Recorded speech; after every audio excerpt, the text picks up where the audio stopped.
हाँ जी कौन है? अस्सलाम वालेकुम। दुरूद शरीफ पढ़ लें।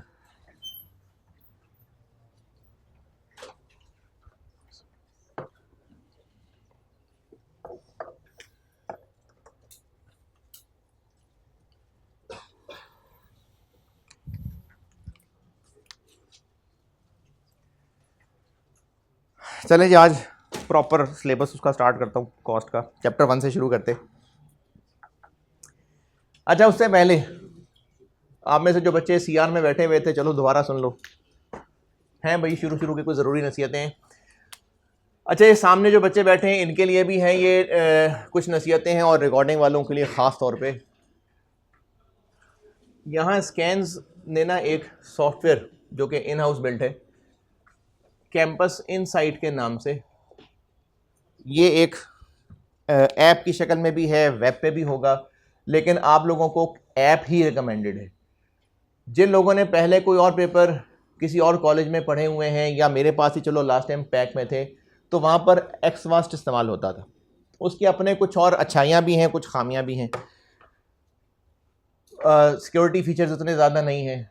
तो स्कैन्स का ये अपना इन हाउस डेवलप एक सॉफ्टवेयर है, उसमें लेक्चर्स आपको मिलने हैं। अब उसके हवाले से ना दो को नसीहतें जो हैं वो फिज़िकल जो सामने स्टूडेंट बैठे हैं उनके लिए हैं, और कुछ नसीहतें जो हैं वो रिकॉर्डिंग वालों के लिए हैं। पहले दोनों के लिए कॉमन नसीहत, चूँकि ये एक डिफरेंट चीज़ है, जो लोग ख़ास तौर पे एक्सवास यूज़ करते रहे हैं, और फिज़िकल स्टूडेंट्स के लिए भी वैसे तो अल्लाह करे खैर खैर चलती रहे, सारी क्लासेस ऑन ही रहे, लेकिन फिर भी अगर गवर्नमेंट की तरफ से कोई और मज़ीद कोई ऐसा नोटिफिकेशन आता और क्लासेस बंद हो जाती हैं, अगर है नहीं वैसे कह रहा हूँ, या फिर जो मैंने आपको एक्स्ट्रा टॉपिक्स तो एक्स्ट्रा क्लासेस तो पढ़ानी ही है, तो वो जो एक्स्ट्रा क्लासेस होंगी ना, जो बच्चे सामने आ रहे होंगे वेलकम ज़रूर है, लेकिन जो नहीं आ रहे होंगे तो उसका यूट्यूब पे लिंक की बजाय वो इसी ऐप में ही वो सारे लेक्चर्स जो कॉलेज नहीं हो पाया, गवर्नमेंट ने कोई छुट्टी कर दी, या ईद के ऊपर वो ट्रांसपोर्ट का मसला है और बच्चे को 4-5 दिन बाद आ पा रहे हैं, तो उस तरह की जो क्लासेस हैं यूट्यूब पर लिंक डलने की बजाय इस ऐप में आपके पास पोर्टल पे आया करेंगे। और रिकॉर्डिंग वालों का तो सारा कोर्स ही इसी पे होगा।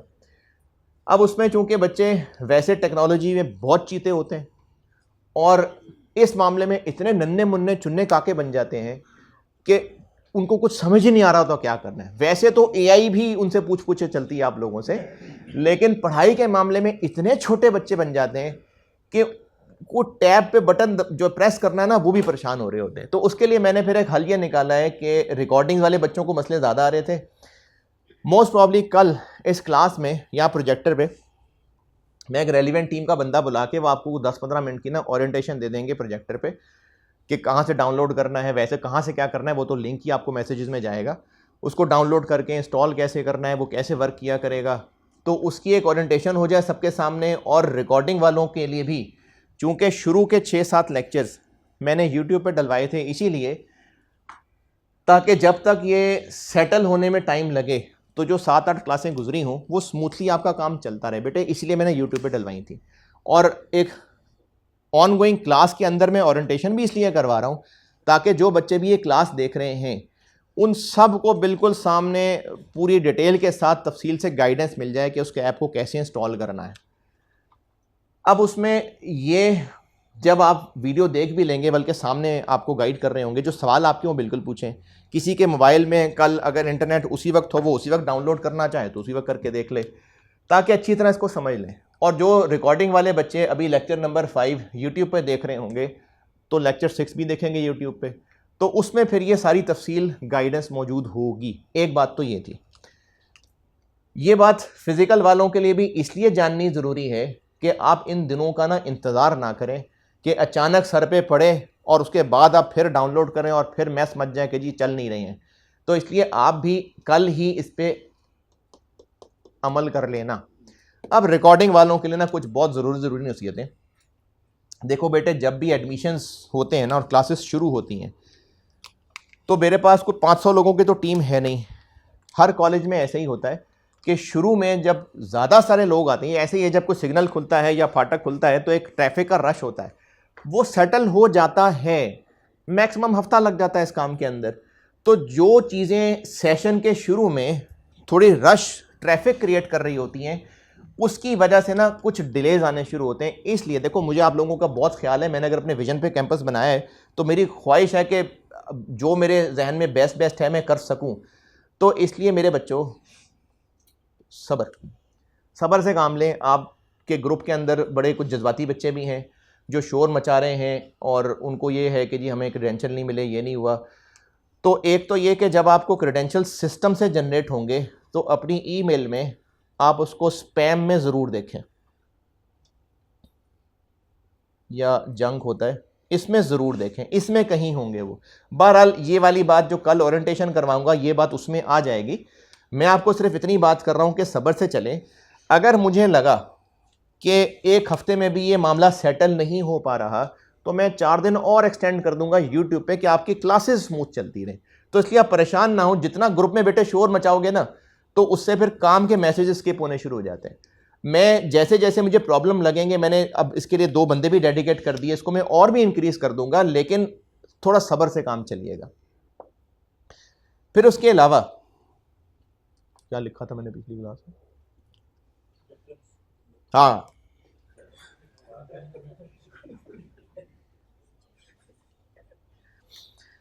एक होता है डिफरेंस, एक होता है खराब। तो जो एक्स पास पहले आप यूज करते रहे हैं ये उससे डिफरेंट तो होगा, लेकिन हर डिफरेंट चीज बुरी नहीं होती है, बस यूज टू हो जाते हैं। तो इसलिए डिफरेंस को एक्सेप्ट कर लें।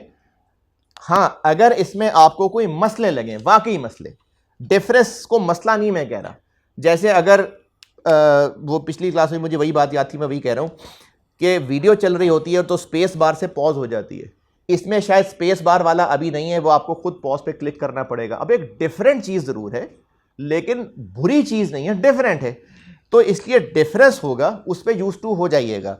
हाँ, आपकी अगर कोई सजेशंस होंगी वो जरूर ग्रुप में बताएं। मैं अलग से किसी बंदे के ये भी जिम्मे लगा रहा हूँ कि पीरियडिकली आपसे वो सजेशंस भी ले रहा हूँ, या खुद भी मैं ग्रुप पे पूछ लिया करूंगा।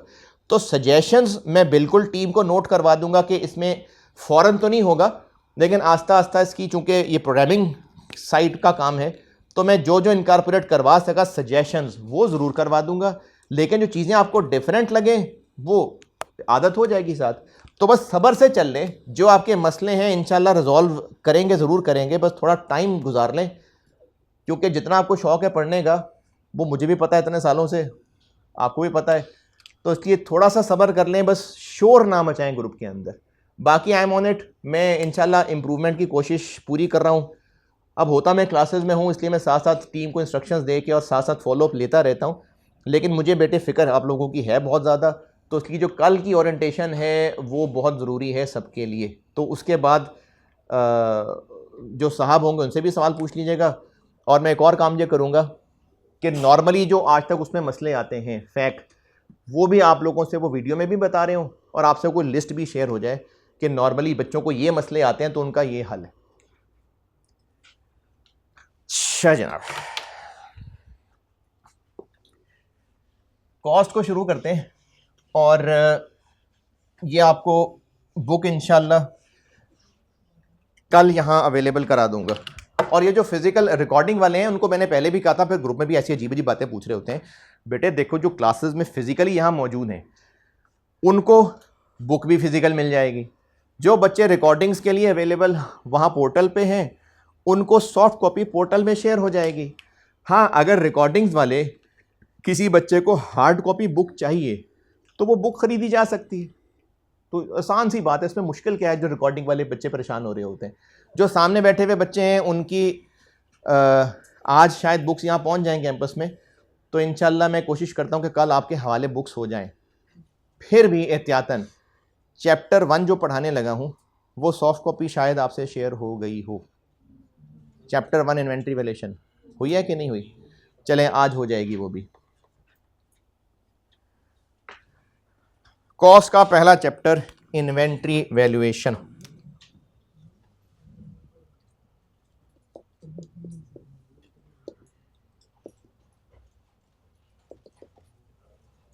Inventory valuation.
इन्वेंट्री क्या होती है? स्टॉक। शाबाश, मुझे हमेशा ये जवाब मिलता है। स्टॉक क्या होता है? इन्वेंट्री। बहुत जबरदस्त आंसर है। होता क्या है, चाहे ट्रेडिंग बिजनेस हो चाहे मैन्युफैक्चरिंग बिजनेस हो, अल्टीमेटली उसने कोई प्रोडक्ट बेचना है। तो वो प्रोडक्ट जो बेचना है लेकिन अभी हमारे पास मौजूद है तो वो इन्वेंट्री है। अगर ट्रेडिंग बिजनेस है,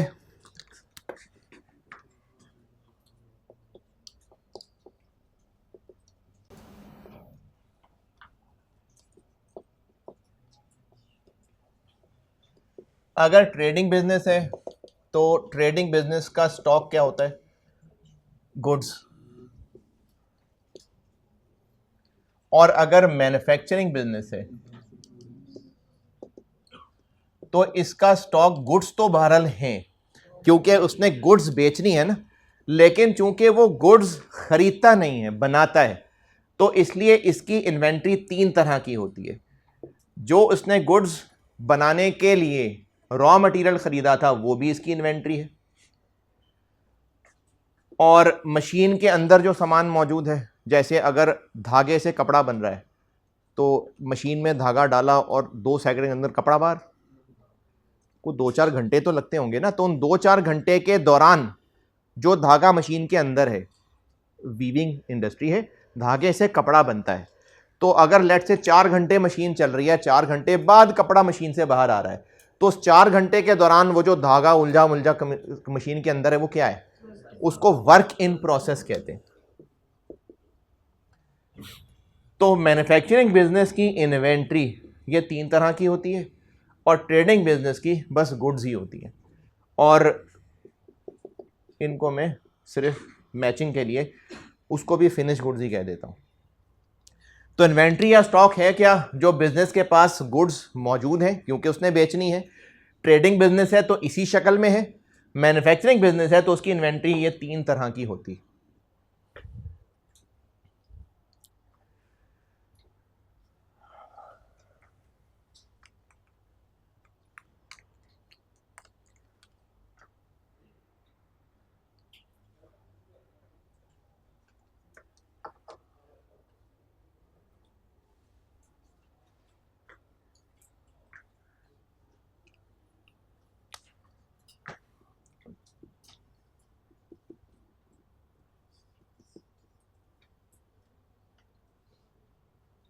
ये भी बचपन में पढ़ी हुई बात है। इन्वेंट्री की वैल्यू यानी amount of inventory in financial statements, उसको वैल्यू कहते हैं। कैसे निकलती है? कॉस्ट और एनआरवी में से लोअर, बिल्कुल ठीक है, शाबाश। तो वैल्यू होती है लोअर ऑफ कॉस्ट और एनआरवी।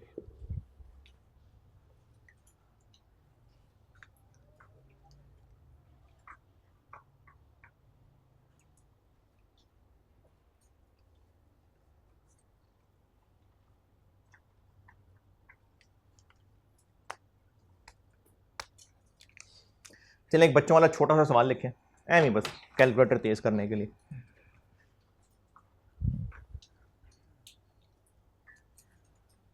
अच्छा, एनआरवी मैंने बिल्कुल तफसील से पढ़ानी है, लेकिन थोड़ी बहुत इन्फॉर्मेशन इसके बारे में आपको है पहले। NRV क्या होती है? Net realisable value. कैसे निकालते हैं? सेल प्राइस माइनस, ठीक है, सही है, शाबाश।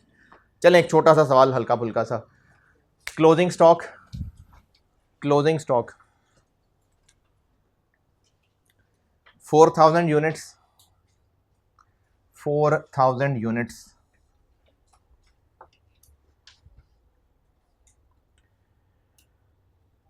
Total cost of inventory, total cost of inventory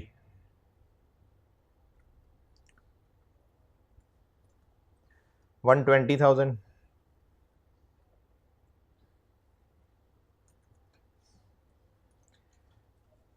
sale price per unit, expected sale price per unit 34 rupees 34।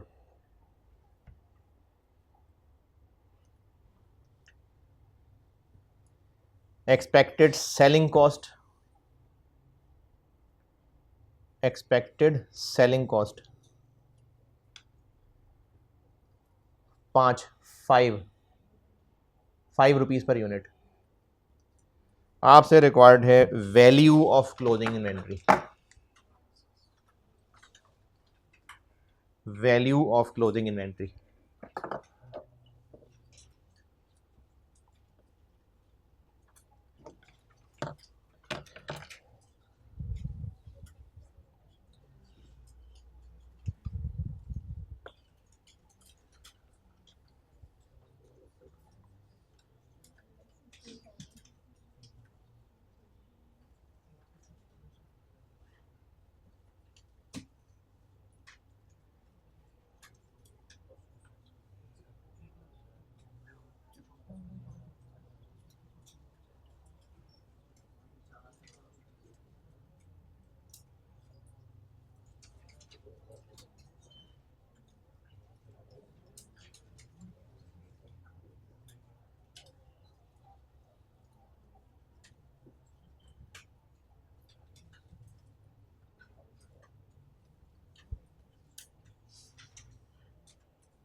यार ये मैंने पिछले वीक के शुरू में दी थी फाइल। ये आपसे चैप्टर 1 इन्वेंटरी वैल्यूएशन कोई नहीं शेयर हुई भी ग्रुप में? पक्की बात है? अच्छा चलो खैर, मैंने भी इसमें से एक सवाल कराना था, देखता हूँ।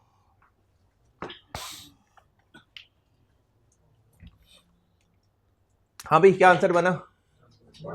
कॉस्ट है 120 और एनआरवी हो गई 34 माइनस 5 इंटू 4000 116। तो ये हो गई वैल्यू। तो बच्चों वाला आसान सा सवाल था, फिर भी कोई छोटा सा बच्चा जिसने पूछना हो, इसमें कोई किसी को परेशानी? वैसे तो शर्म आनी चाहिए, लेकिन फिर भी देखें अगर इसमें कोई पूछना हो कुछ नहीं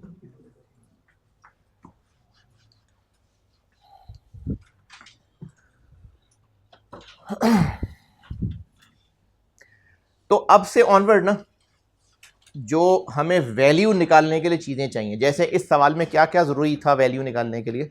कॉस्ट, एनआरवी, और क्या चाहिए था? कैलकुलेटर के अलावा और क्या ज़रूरत पड़ी है? यूनिट्स। भाई क्लोजिंग स्टॉक के यूनिट्स भी तो होंगे ना। तो अब से ऑनवर्ड ना यूनिट्स में तो खैर कोई पढ़ाने वाली चीज़ नहीं है, लेकिन अब से ऑनवर्ड इस चैप्टर के अंदर मेनली इसी की तफसील आने, यानी इस चैप्टर में ये जो मैंने वैल्यू ऑफ इन्वेंट्री से स्टार्ट किया है, अब से ऑनवर्ड बस इसी के ऊपर बात होने लगी है। इस चैप्टर में हम लोगों ने कुछ हिस्से में कॉस्ट निकालनी सीखनी है, कुछ हिस्से में एनआरवी निकालनी सीखनी है। तो इन्वेंट्री वैल्यूएशन, नाम से ही पता चल रहा है, इन्वेंट्री वैल्यूएशन में अब से ऑनवर्ड इसी की तफसील में उतरने लगे हैं हम लोग। तो हेडिंग दे रहा हूं मैं, अब से ऑनवर्ड्स हम लोग जब तक कॉस्ट चल रही होगी,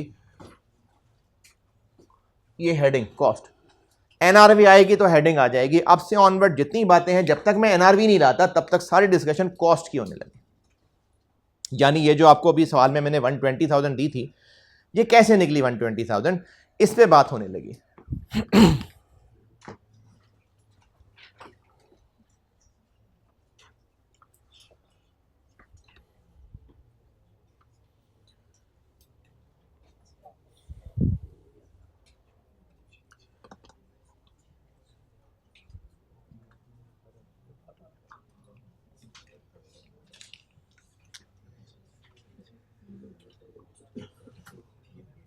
कॉस्ट पढ़ाने के लिए देखें, किसी भी रिसोर्स की, कोई भी रिसोर्स हमारे पास जो मौजूद है, एसेट है, इन्वेंट्री नहीं, जनरली बात कर रहा हूं, जो बचपन से अब तक अकाउंटिंग पढ़ी, किसी भी रिसोर्स जो हमारे पास मौजूद है उसकी कॉस्ट क्या होती है, अगर जनरली रूल देखना हो तो, कि हमारे पास वो जहां मौजूद है वहां तक लाने के लिए, बनाने के लिए, खरीद कर उठा कर लाने के लिए, बनाने के लिए जो जो भी खर्चा आया था वो उसकी कॉस्ट होती है।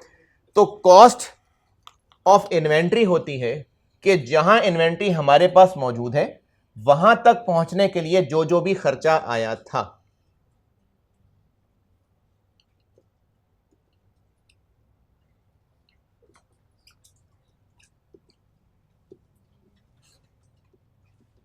वो सारे खर्चे डायरेक्टली एट्रीब्यूटेबल,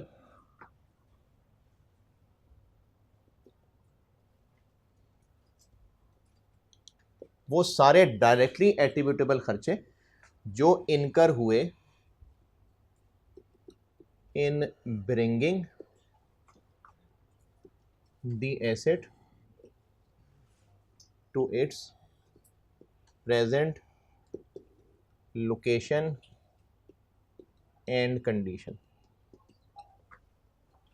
यानी इन्वेंट्री हमारे पास जहां मौजूद है, जैसे मौजूद है, प्रेजेंट लोकेशन एंड कंडीशन, वहां तक लाने के लिए, लाकर फिर संभाले रखने के लिए नहीं, बस लाने के लिए। जहां इन्वेंट्री हमारे पास मौजूद है, चाहे वो रॉ मटेरियल की शक्ल में है, चाहे वो फिनिश गुड्स की शक्ल में है, हमारे पास इन्वेंट्री लाने तक जितना खर्चा हुआ था वो सब उसकी कॉस्ट होती।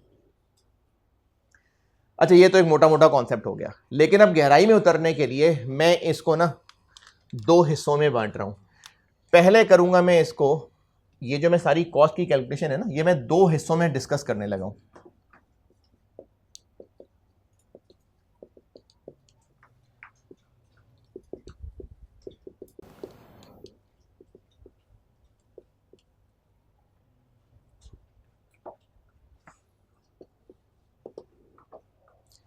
एक मैं बात करने लगा हूं फिनिश गुड्स ऑफ ट्रेडिंग,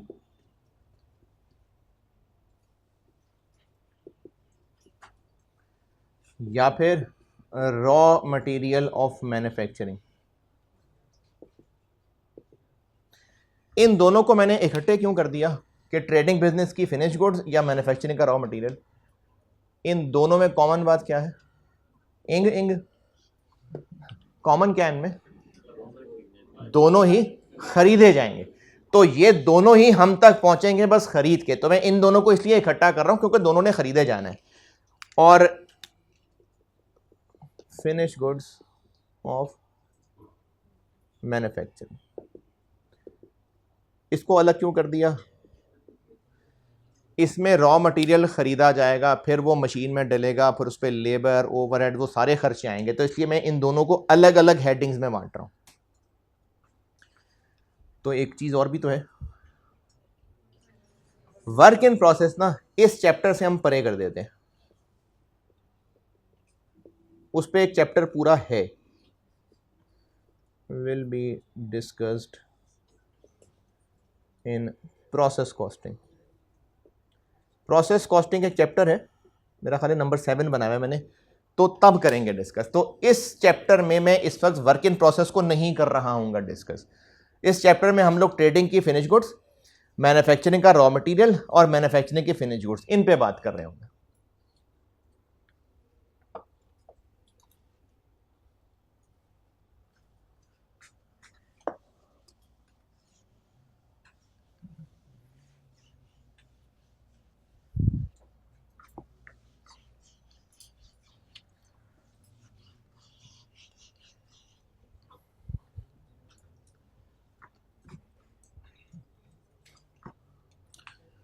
ये कॉस्ट की हेडिंग को और बड़ा कर लेते हैं, क्योंकि अब जो बातें आने लगी हैं वो इसके अंदर होने लगी हैं।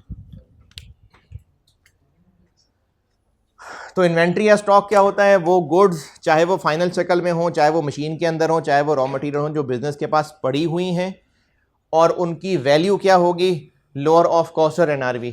फिर मैंने अगली बात यह कि कॉस्ट क्या होती है। तो जो इन्वेंट्री हमारे पास मौजूद है उसकी कॉस्ट होगी वो सारे खर्चे जो हुए थे उसको उस लोकेशन कंडीशन में लाने के लिए, और इसकी मजीद तफसील मैं इन दोनों के लिए अलग अलग डिस्कशन चला रहा हूं।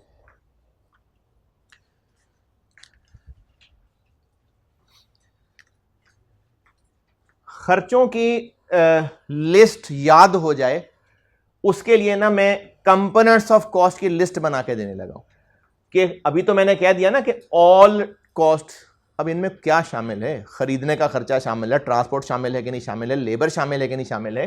तो उस सब को मैं एक लिस्ट की शक्ल देकर कहने लगा हूं कंपोनेंट्स ऑफ कॉस्ट।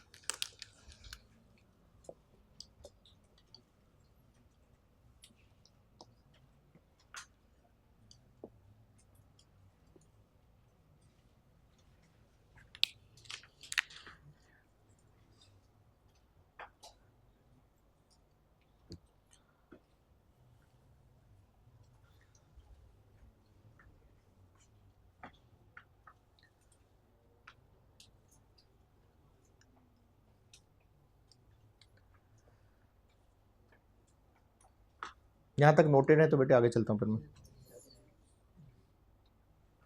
जी बच्चों नोटेड, मैं उस कैमरा यहां शिफ्ट कर लें, ये नोटेड।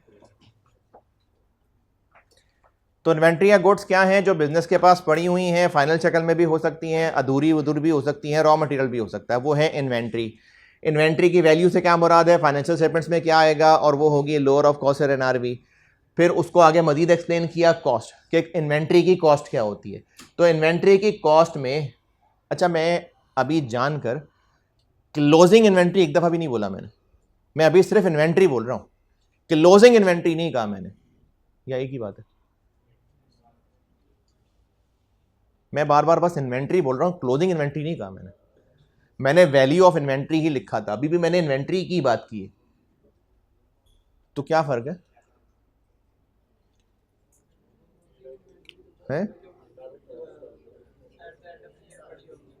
देखें स्टोर में पूरे साल में जब भी कभी जाकर देखें तो जो जो चीज पड़ी है वो इन्वेंट्री है।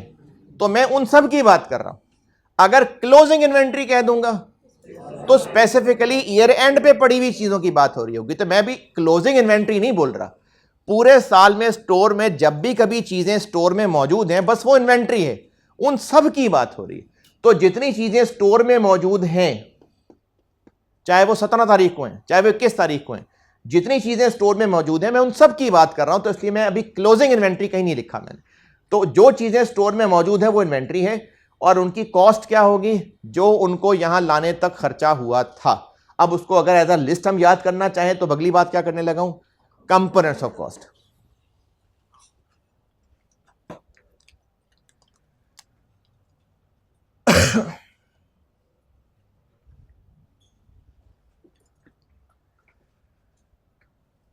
इसको भी मैं अभी सिर्फ एक शाख का ओवरव्यू दे रहा हूं शाखों का, फिर इनमें भी मैंने और गहराई में जाना है। तो मैं पहले कर लेता हूं बात फिनिश गुड्स ऑफ ट्रेडिंग, वही वाली बातें, और raw material of manufacturing,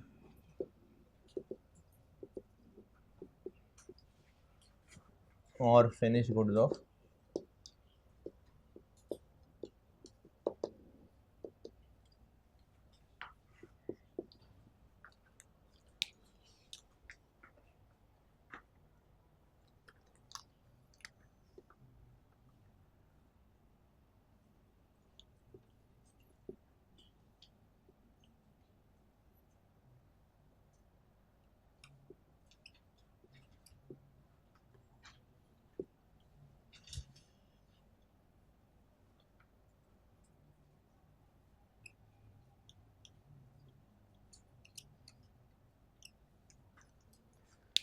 trading business है या मैन्युफैक्चरिंग बिजनेस का रॉ मटेरियल है, ट्रेडिंग बिजनेस की गुड्स या मैन्युफैक्चरिंग का रॉ मटेरियल, इन्वेंट्री की कॉस्ट, फिर कह रहा हूं कॉस्ट ऑफ इन्वेंट्री है, कॉस्ट ऑफ क्लोजिंग इन्वेंट्री नहीं कह रहा अभी, cost of inventory comprises of बस सिर्फ ये,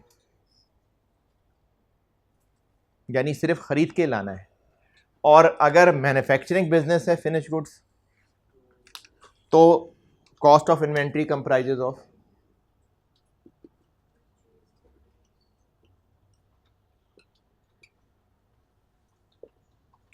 अच्छा बेटे मैं ना ये जो सामने दो शाखें बनाई है ना इनके सिर्फ कंपैरिजन के लिए ये शाखें बनाई हैं, वरना मैंने इसकी तफसील लिस्ट लिखवानी है, वो परचेज और नॉन रिफंडेबल टैक्सेस ड्यूटीज और ट्रांसपोर्टेशन वो सब लिखवाना है। मैं अभी इस दो शाखों से सिर्फ ये बताना चाह रहा था कि इस सूरत में कॉस्ट ऑफ इन्वेंट्री में सिर्फ खर्चा क्यों हो रहा है, खरीद कर ला रहे हैं, खर्चे में क्या शामिल होगा, खरीद कर लाना, बस इसकी लिस्ट बताता हूं अभी। इस सूरत में हमारे पास जो फिनिश गुड स्टोर में पड़ी हुई है उस पे क्या क्या खर्चा लगा। सबसे पहले तो मशीन में मटेरियल डला ना, तो इसकी कॉस्ट में शामिल है डायरेक्ट मटेरियल कॉस्ट, यानी जितना मटेरियल खरीदा या जितना इस्तेमाल हुआ, जितना इस्तेमाल हुआ।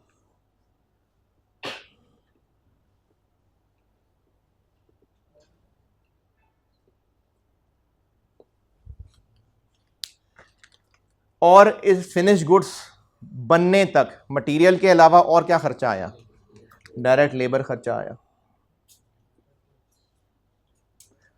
और इन दोनों के अलावा फैक्ट्री में जो सारे खर्चे आए वो सारे एफ। तो जो ट्रेडिंग बिजनेस की गुड्स हैं और जो मैन्युफैक्चरिंग बिजनेस का रॉ मटेरियल है, कॉस्ट इनकी क्या है, कॉस्ट वही है। कॉस्ट क्या है, प्रेजेंट लोकेशन कंडीशन में लाने तक जितना खर्चा आया, इसमें वो आया वाला खर्चा सिर्फ यही है। इसमें भी कॉस्ट क्या है भाई, जहां पड़ी है वहां तक लाने में जो खर्चा आया, लेकिन फिनिश गुड स्टोर तक पहुंचाने में मटेरियल भी लगा था, मशीन के अंदर लेबर भी लगी थी, एफएच भी लगे थे। तो कॉस्ट ऑफ मैन्युफैक्चरिंग बिजनेस की फिनिश गुड्स इन्वेंट्री के ये तीन कंपोनेंट, ये तीन टुकड़े होते हैं, जबकि ट्रेडिंग की गुड्स और मैन्युफैक्चरिंग का रॉ मटेरियल इसकी कॉस्ट में सिर्फ खरीदने वाले ही खर्चे होते हैं। इसकी लिस्ट अभी और आगे बनानी है मैंने। यहां तक कोई सवाल किसी का? अच्छा, यहां पर ना दो नाम लिख के दे रहा हूं, ये आइंदा कभी किसी चैप्टर में जरूर इस्तेमाल होंगे। इन दोनों को मिलाकर कहते हैं कन्वर्जन कॉस्ट।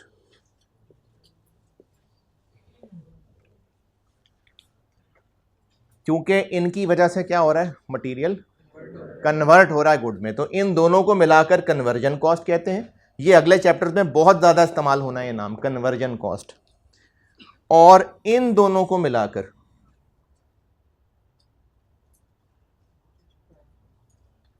प्राइम कॉस्ट कहते हैं। ये कोई खास नहीं होता इस्तेमाल, लेकिन बहरहाल ये भी एक नाम है।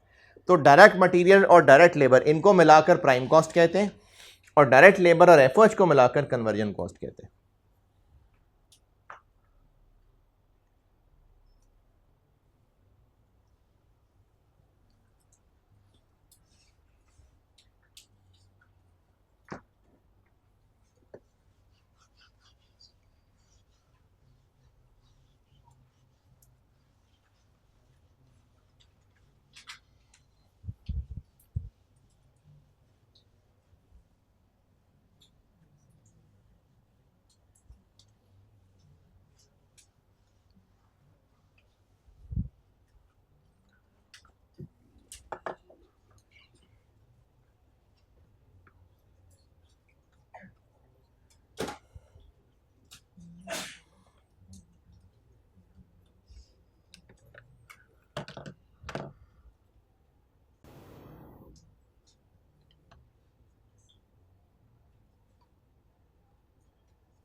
अच्छा, अब हो गई शेयर।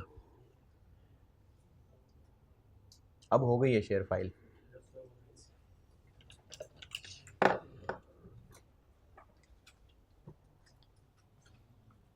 वो ठीक है, अभी ना खोले, हो गई बस, हो गई। इधर सुने,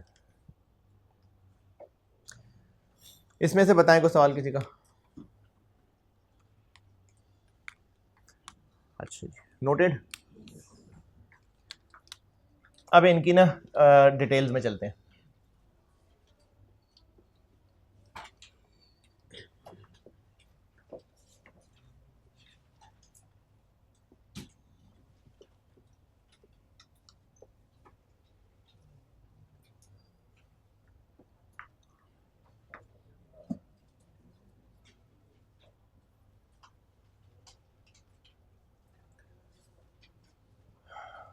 तो इसमें हम पहले बात करने लगे हैं फिनिश गुड्स ट्रेडिंग की, या फिर रॉ मटेरियल मैन्युफैक्चरिंग का।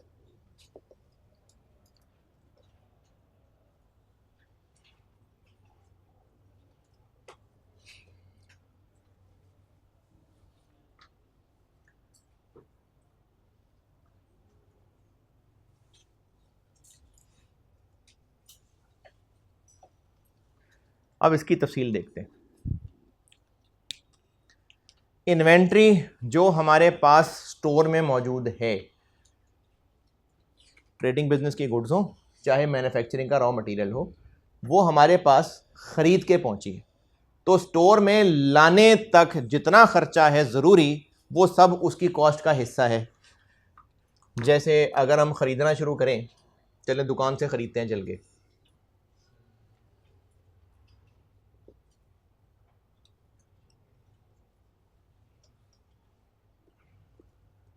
हाँ जी ख़रीदते हैं, सबसे पहले क्या करें, परचेज़ कर लेते हैं। तो जो परचेज़ उसकी प्राइस है,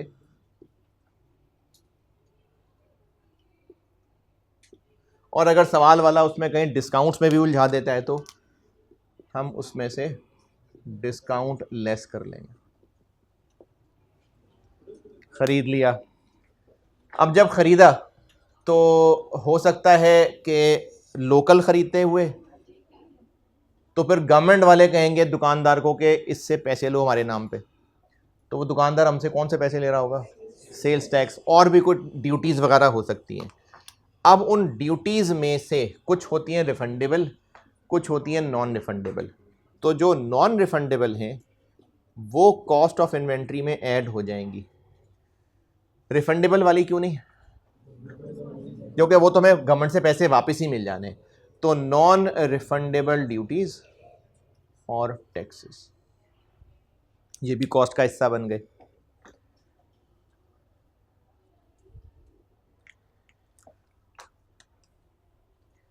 अच्छा, ये ना इसके साथ डब्बे में एक नोट लिख लें, अपने अल्फाज में लिख लें, उर्दू पंजाबी पश्तो इंग्लिश जैसे मर्जी लिख लें। मैं बस ज़बानी बताता हूँ, खुद अपने अल्फाज में लिखें आप।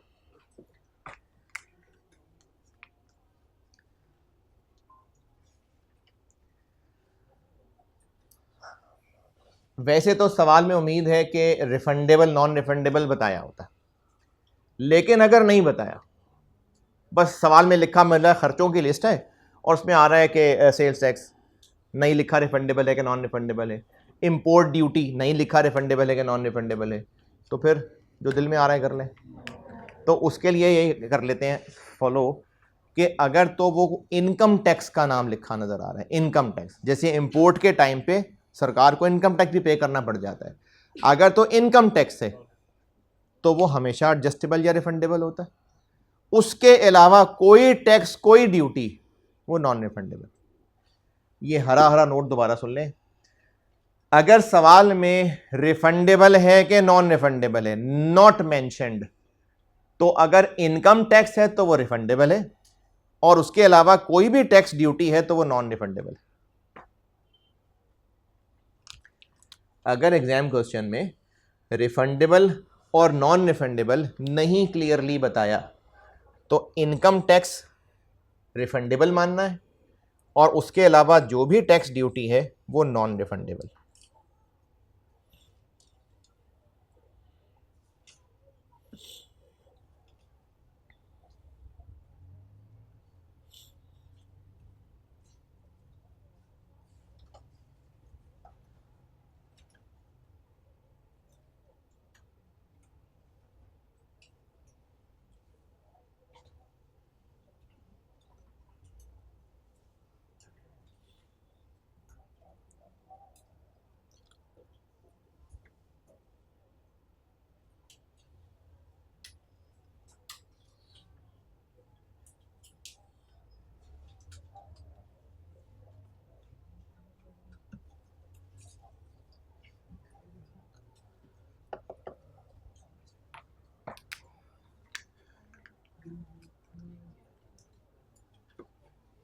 हाँ जी, हरा हरा नोट लिख लिया।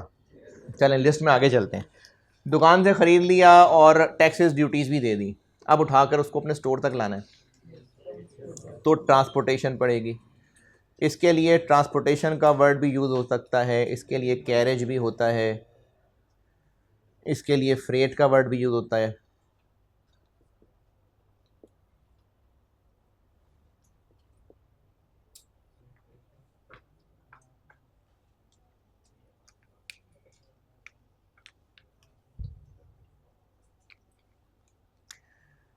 अगर इंपोर्ट थी तो जिससे हम ख़रीद रहे थे वो हम पे यकीन नहीं कर रहा था, हम उस पर यकीन नहीं कर रहे थे, तो हम दोनों ने कहा कि बैंक्स को बीच में डाल दें।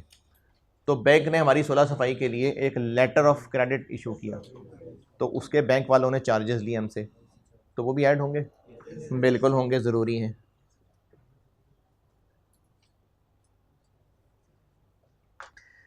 फिर रास्ते में वो वहाँ से भी आना है, वो आप बनाए, हाँ, तो वहाँ से भी आना है।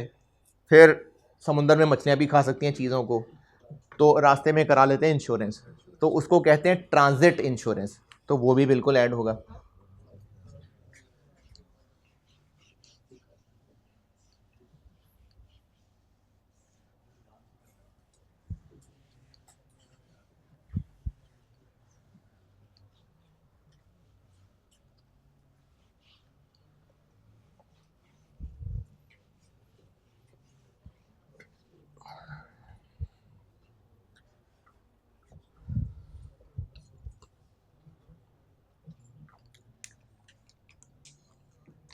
इसी लिस्ट में आगे चल रहा हूँ। ट्रांजिट इंश्योरेंस, रास्ते की इंश्योरेंस। चलें जी, बहरी जहाज से सामान आ रहा था, तो बहरी जहाज समुंदर से होता होता फिर दरिया, फिर नदी नालों से होता सीधा हमारी फैक्ट्री में आ गया। नहीं ना, वो तो पोर्ट तक पहुंचेगा, तो पोर्ट तक पहुंच गया, पोर्ट सरकार की, हमारी तो है नहीं, तो वो हमें चीज़ें देने से पहले हमसे पैसे भी लेंगे, तो उसके लिए कोई क्लियरिंग चार्जेस भी हो सकते हैं।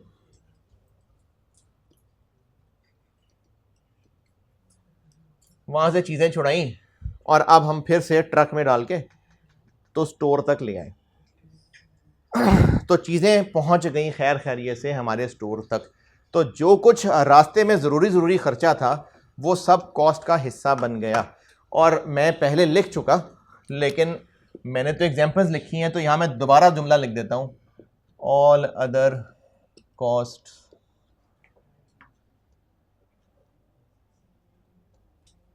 necessarily incurred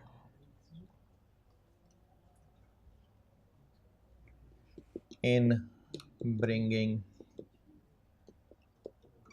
the asset to its present location and condition। तो ट्रेडिंग बिजनेस के गुड्स और मैन्युफैक्चरिंग का रॉ मटेरियल, उनकी कॉस्ट में ये सब खर्चे शामिल हैं।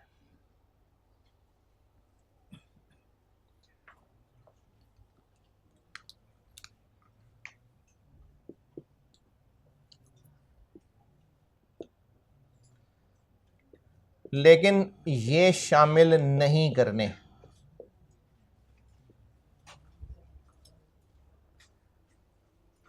नॉन रिफंडेबल टैक्सेस ड्यूटीज को शामिल करना है, और अगर रिफंडेबल है तो शामिल नहीं करना है। रिफंडेबल टैक्सेस और ड्यूटीज,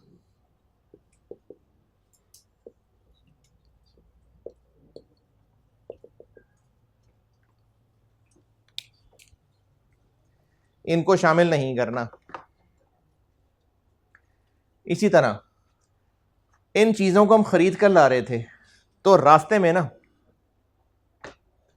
कोई हादसा हो गया और उसकी वजह से हमारा कुछ नुकसान हो गया जो कि नहीं होना बनता था, कोई एक्स्ट्रा खर्चा हो गया जो कि रूटीन का पार्ट नहीं था, हमारी सुस्ती की वजह से गवर्नमेंट ने कोई पेनल्टी लगा दी जो कि नहीं लगनी बनती थी, हम बिला वजह सुस्ती कर गए, तो इस तरह के खर्चों को कहते हैं एबनॉर्मल खर्चे, इनको नहीं शामिल करना।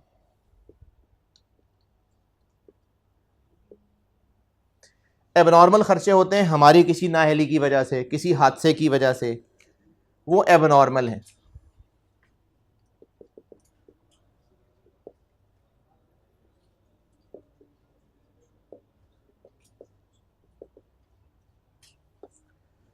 हमारी किसी नेग्लिजेंस की वजह से,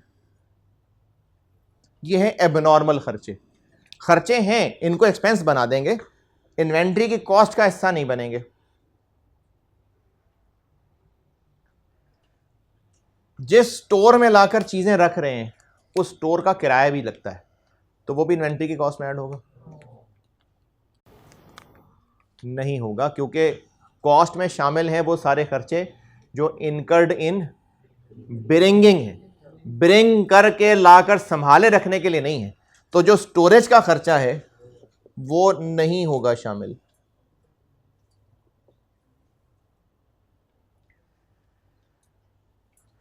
अच्छा, एक होती है, मतलब आपको खर्चों की लिस्ट दी हुई है तो उसमें कहीं ट्रांजिट इंश्योरेंस आ रहा है, वो तो क्लियरली पता है कि रास्ते की इंश्योरेंस है।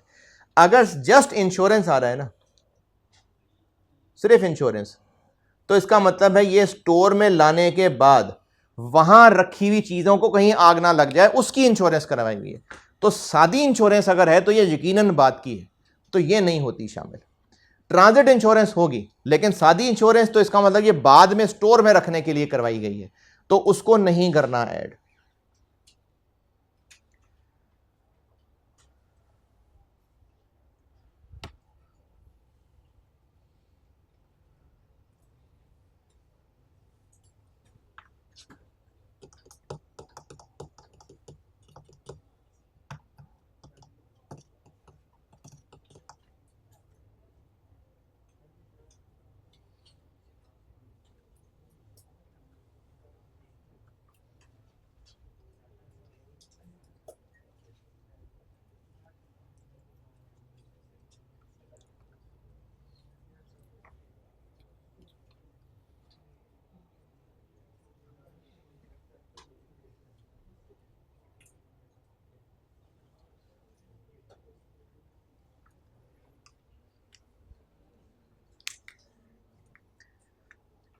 हाँ जी, यहां तक नोटेड।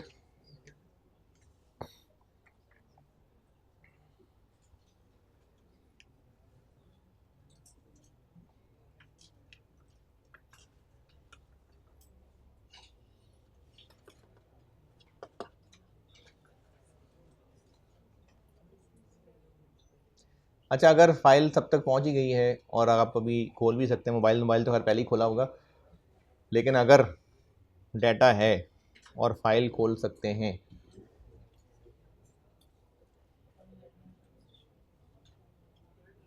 है?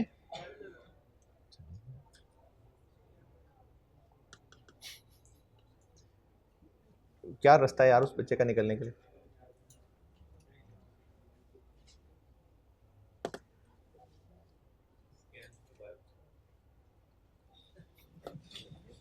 नहीं, ये सहूलत नहीं मौजूद।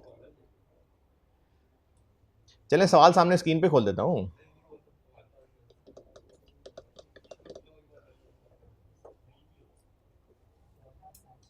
फाइल खोल ली, पेज 5 पे आए। नहीं नहीं, रहने, पेज 5।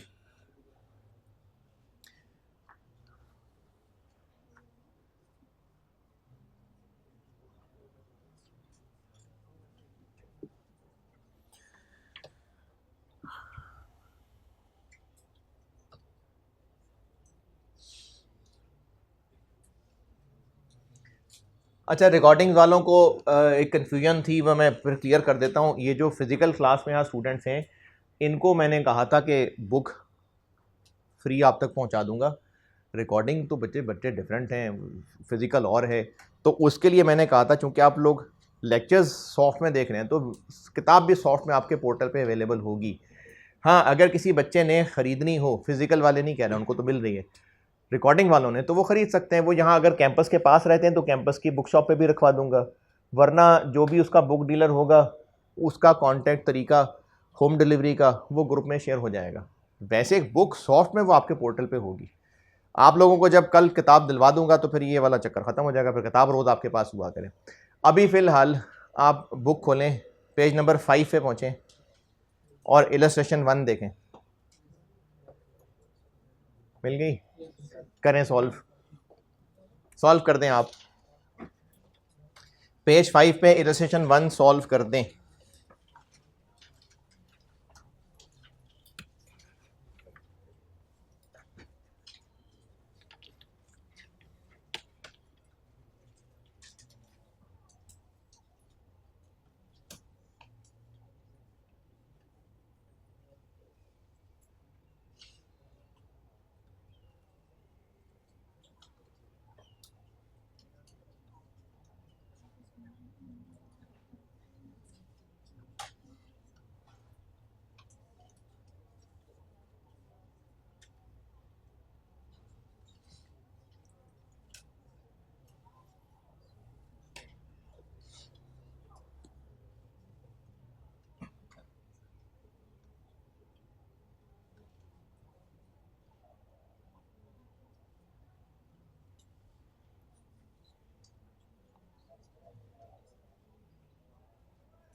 दो चार पेजेस आगे जाएंगे तो सोल्यूशन है इसका शायद,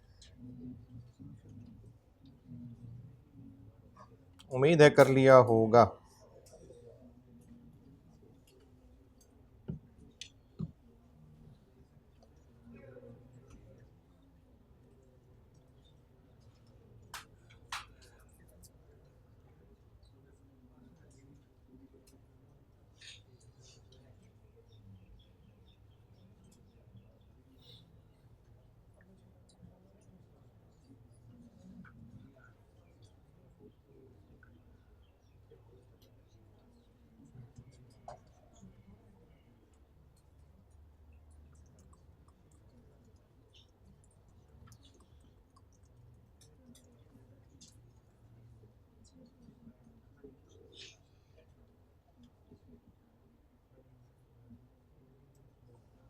अरे छोटा सा सवाल था यार। हाँ जी,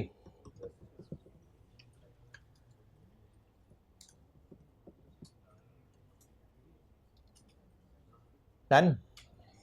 बिजनेस का पहला साल है और पहले साल में एक ही ट्रांजैक्शन में 30,000 यूनिट्स खरीदे। पहली दफ़ा है, पहली ट्रांजैक्शन है और पूरे साल में ये वाहिद ट्रांजैक्शन है। वर इंपोर्टेड इन वन लॉट और ये सारे खर्चे आए। इन सारे खर्चों में से जो पहला 600,000 है वो अभी सब्जेक्ट टू 10% डिस्काउंट है, यानी उस पर डिस्काउंट अभी लेस होना है। इंपोर्ट ड्यूटीज़ ऐड होंगी, कुछ नहीं बताया तो नॉन रिफंडेबल हैं, ऐड होंगी। रिफंडेबल सेल्स टैक्स नहीं होगा ऐड।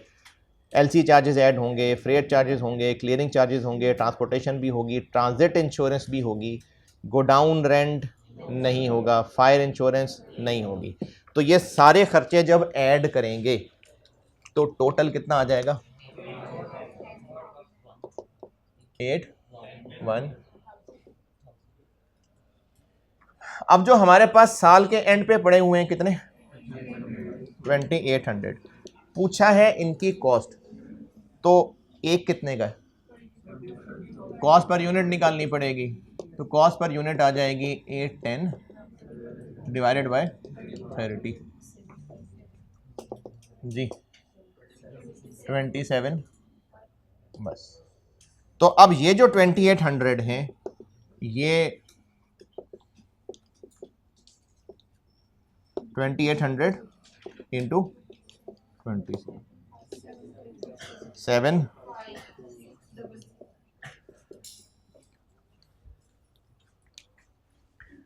जी बेटे, इसमें बताएं कोई सवाल? सबसे सब ओके? शाबाश।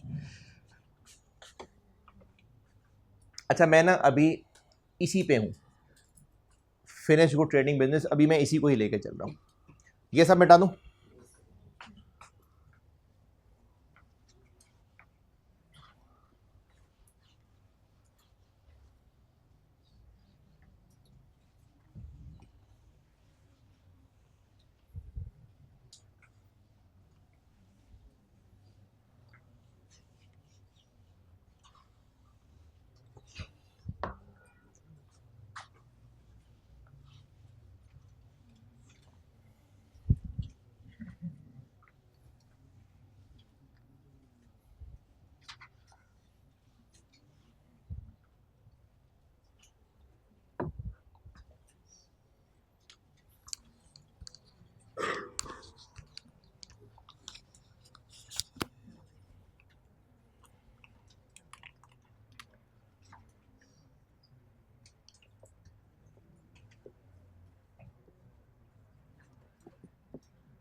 कॉस्ट ऑफ क्लोजिंग इन्वेंट्री लिखा है मैंने, कॉस्ट ऑफ क्लोजिंग इन्वेंट्री।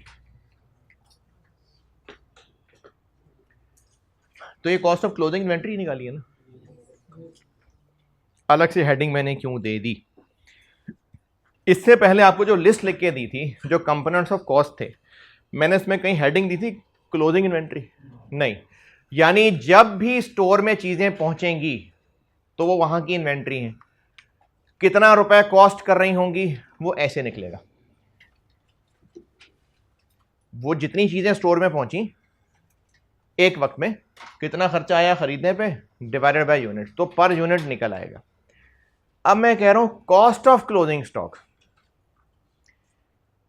ये 27 कॉस्ट ऑफ क्लोजिंग स्टॉक क्यों कह दिया इसको? इसी 27 को क्यों कह दिया? नहीं, कॉस्ट एनआरवी नहीं, कॉस्ट ही कहा था कैलकुलेट करने को। देखिए, मैंने पूछा था कॉस्ट ऑफ क्लोजिंग स्टॉक, तो क्लोजिंग स्टॉक पे भी मैंने यही 27 क्यों लगा दिया?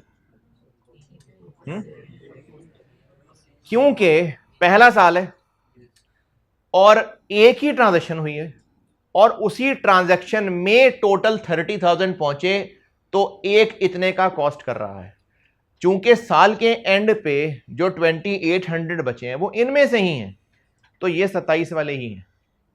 साल में अगर एक से ज्यादा दफा चीजें खरीदी होती हो सकता है बेशक सप्लायर सेम प्राइस चार्ज करता, लेकिन ट्रांजिट इंश्योरेंस है, ट्रांसपोर्टेशन है।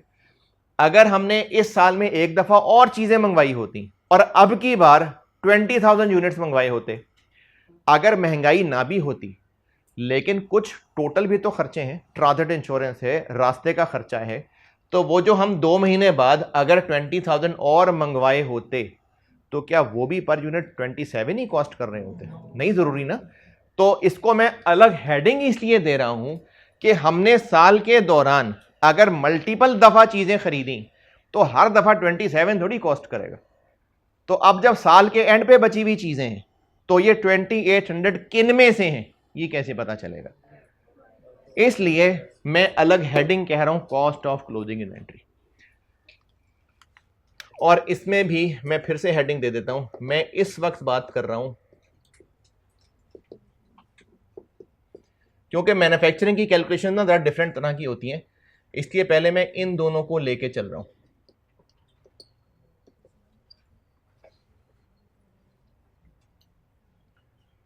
कॉस्ट ऑफ क्लोजिंग इन्वेंट्री ही बताने लगा हूं, लेकिन पहले मैं इनको डिस्कस कर रहा हूं।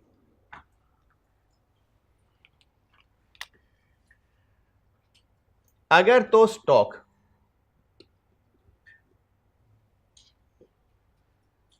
सब डिफरेंट आइटम्स हैं, यानी सब इंडिविजुअली एक एक करके पहचानी जा सकती है, ये सवालों में तो बिल्कुल नहीं होगा और नॉर्मल हालात में भी चांस कम ही होते हैं। मिसाल के तौर पे अगर कोई बिजनेस है जो यूज्ड गाड़ियां बेचता है, यूज्ड गाड़ियां, शोरूम है उसका और चलो क्या 15-20 गाड़ियां खड़ी होंगी, यूज्ड हैं वो सारी, सेकेंड हैंड है, तो अब उसकी इन्वेंट्री में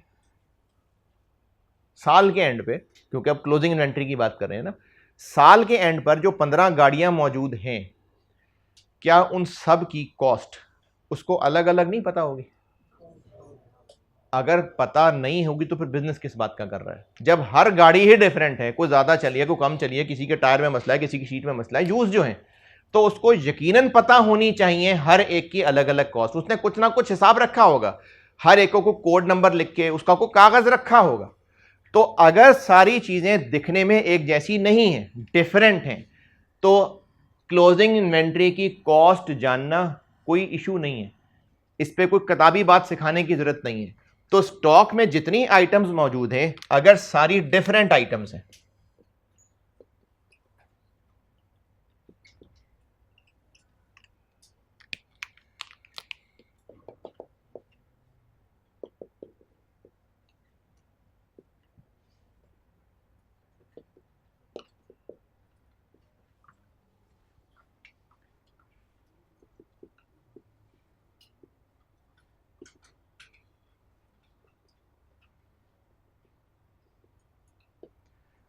डिफरेंट आइटम्स हैं और क्लोजिंग स्टॉक में जितनी चीजें पड़ी हैं सब सेपरेटली आइडेंटिफाइड है, जो कि सवालों में होता नहीं है। तो इस सूरत में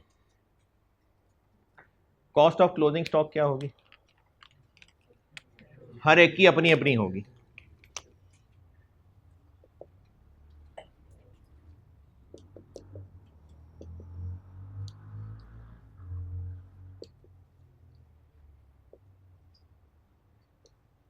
तो ये कोई मसला ही नहीं है, तो इसको सवाल में भी नहीं पूछा जाता। मसला है ये सिमिलर आइटम्स,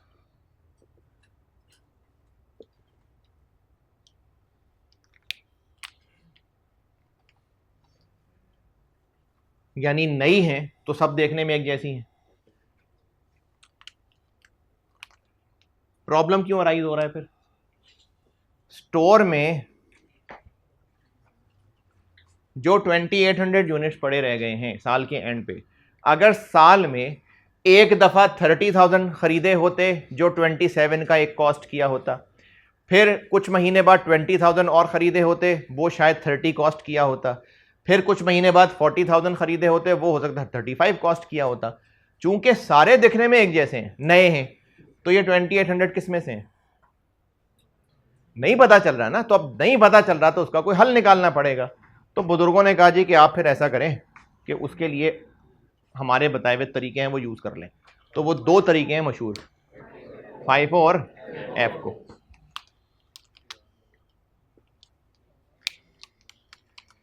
सिमिलर आइटम्स में इशू ये है, यानी प्रॉब्लम ये है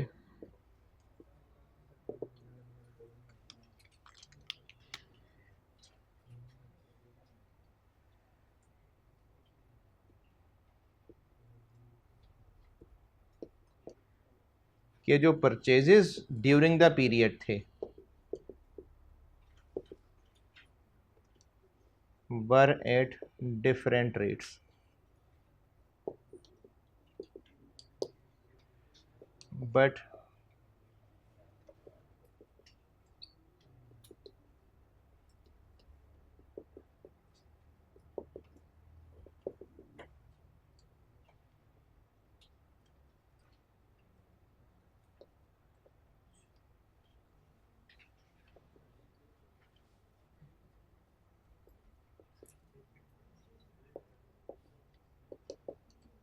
तो प्रॉब्लम ये है कि purchases during the period different rates पर होती रही, लेकिन क्लोजिंग इन्वेंट्री आइटम्स फिजिकली एक जैसी हैं। तो अब मसला ये है कि पता नहीं है कौन से वाले में से हैं। तो इस मसले का सलूशन ये है फिर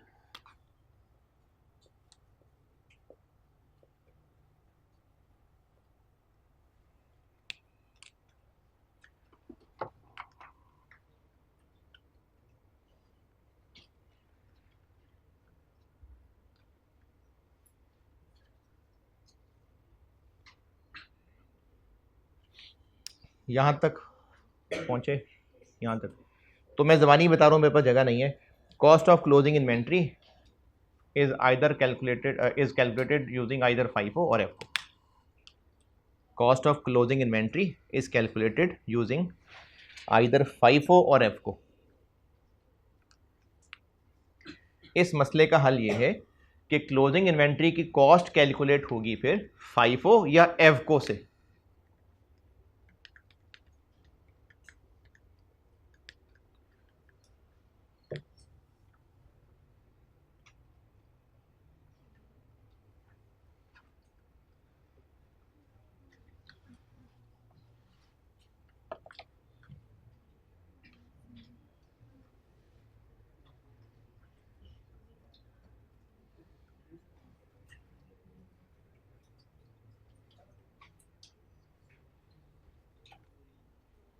और FIFO और FCO आप बचपन से करते आ रहे हैं, बाएं हाथ का खेल है, मसला ही कोई नहीं आपके लिए। FIFO में क्या होता है? First in first out. तो उससे क्या होता है? 5। सही है। और FCO में क्या होता है? एवरेज रेट निकालते हैं। सही है, शाबाश, आता है आपको। FIFO FCO के सवालों की प्रैक्टिस करते हैं, लेकिन उससे पहले एक चीज़ और बताता हूँ। ये सवालों में ये जानना ज़रूरी होता है, इन्वेंट्री रिकॉर्डिंग सिस्टम एक होता है परपेचुअल और एक होता है पीरियोडिक।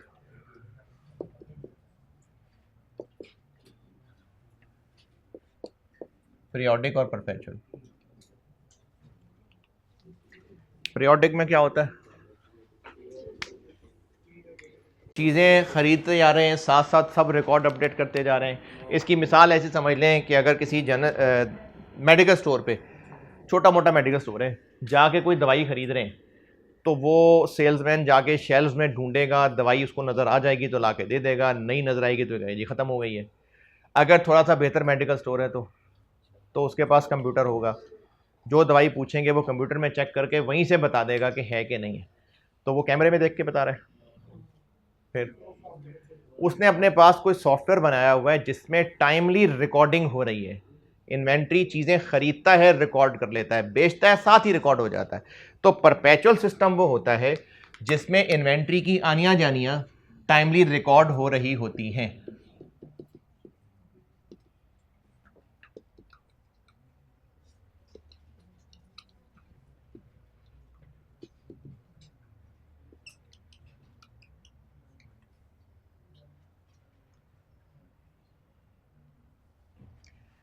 साथ साथ रिकॉर्ड हो रही होती हैं। इसलिए क्लोजिंग इन्वेंट्री जानना हो तो रिकॉर्ड से मिल जाएगी कि फिजिकली गिनती गिननी पड़ेगी? रिकॉर्ड से मिल जाएगी, क्योंकि सारा कुछ साथ साथ रिकॉर्ड हो रहा है। तो क्लोजिंग स्टॉक रिकॉर्ड से ही अवेलेबल होता है।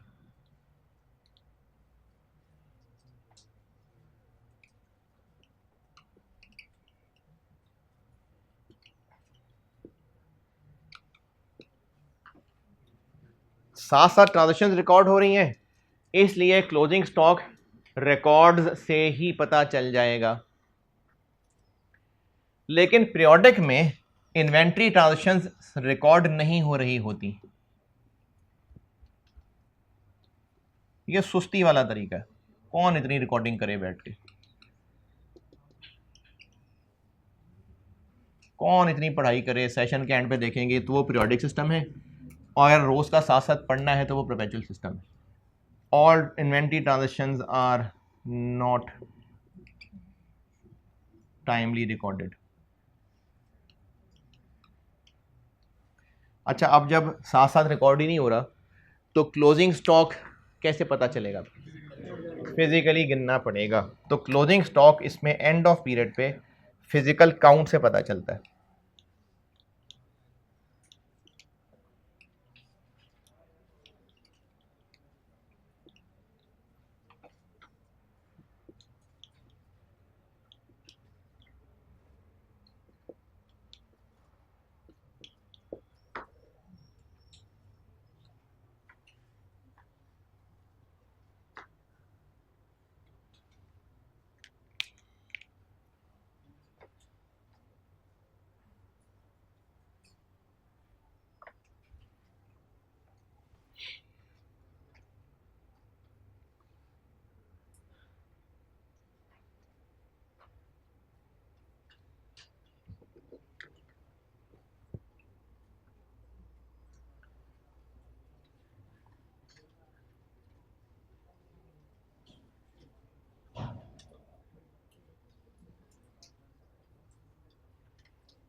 तो इन्वेंट्री होती है स्टॉक और स्टॉक होता है इन्वेंट्री।